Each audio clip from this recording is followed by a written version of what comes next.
স্বামী যখন সুস্থ থাকে, টাকা ইনকাম করে, আর বান্ডেল বান্ডেল আইনা যখন বউর কাছে দেয়, মাশাআল্লাহ আমার জামাইরা আমার বিশ্বাস করে।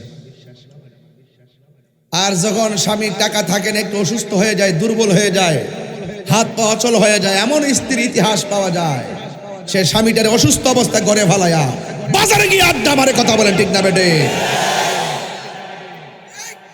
সাবধান করে দিলাম, সতর্ক করে দিলাম, যখন তোমার কেউ ছিল না তখন ছিলাম আমি, এখন তোমার সব হয়েছে, পর হয়েছে আমি।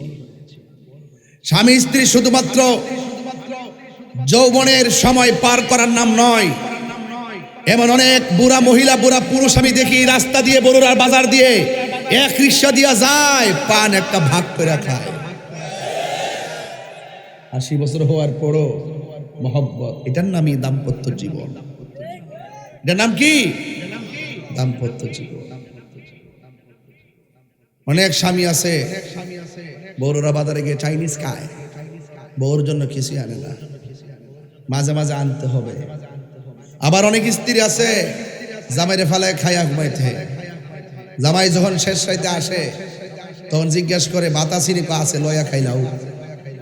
এমন লোক আছে না নাই? সাবধান, এই কাজগুলা করা যাবে। আর যদি কাজগুলা করা যাবে,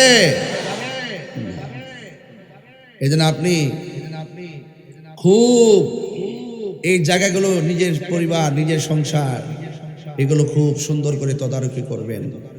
আর সাবধান করে দিয়ে গেলাম, গ্রামের নাম কি? রাজাপুর, রাজপুর। এই রাজপুর মৃধাবাড়ির মানুষ জীবনে কোনোদিন সন্তানের সামনে স্ত্রীর সাথে ঝগড়া করবেন না, কারণ সন্তান ওই ঝগড়া দেখে সে ঝগড়া শিখে। তার সামনে গালাগালি করবেন না, সে শিখে।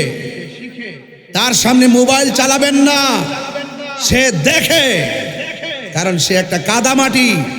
আপনারা স্বামী স্ত্রী যখন একজন আরেকজনের পরিপূরক হয়ে যাবেন, একজন আরেকজনের সঙ্গে যখন সুভাব তৈরি করবেন, এবং সন্তানের সামনে যখন আপনার আদর্শের কথাগুলো জানান দিবেন, এই সন্তান আপনার সঙ্গে নাফরমানি করবে না।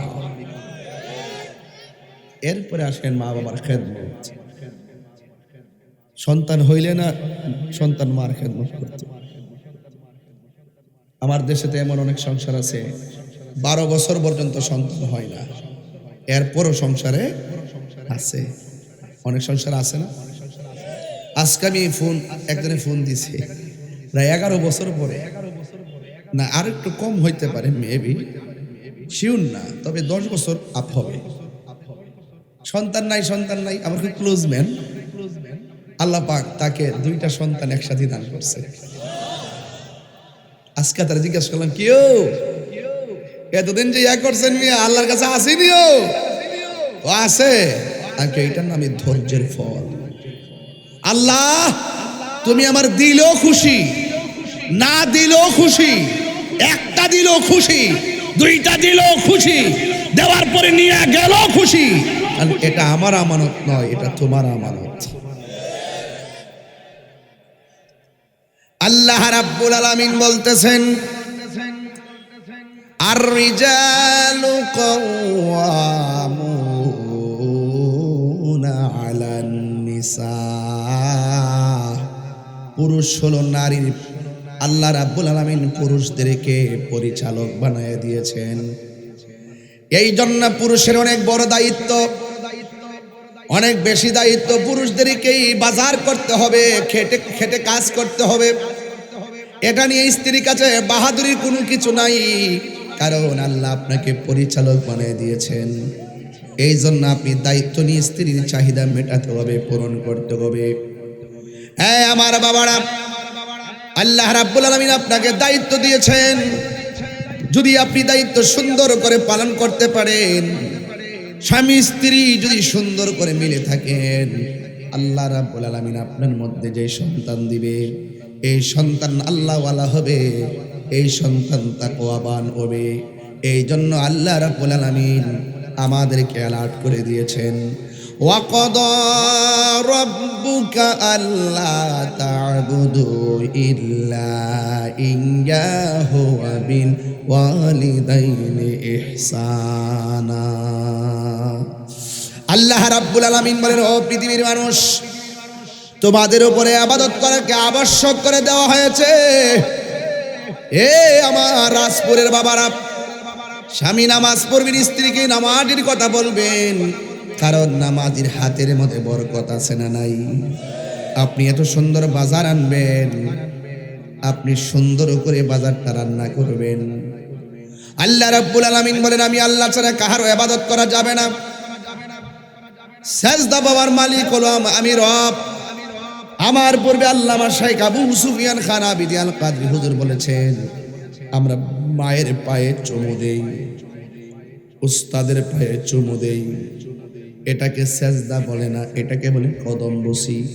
এটা জায়েজ আছে হাতে চুমা দেওয়া উস্তাদকে, মা বাবার হাতে পায়ে কপালে চুমু দেওয়া, এটা জায়েজ আছে, এটাকে বলে কদম বসি। পায়ের মধ্যে যে আমরা চুমা দেই এটাকে কদম বসি বলে।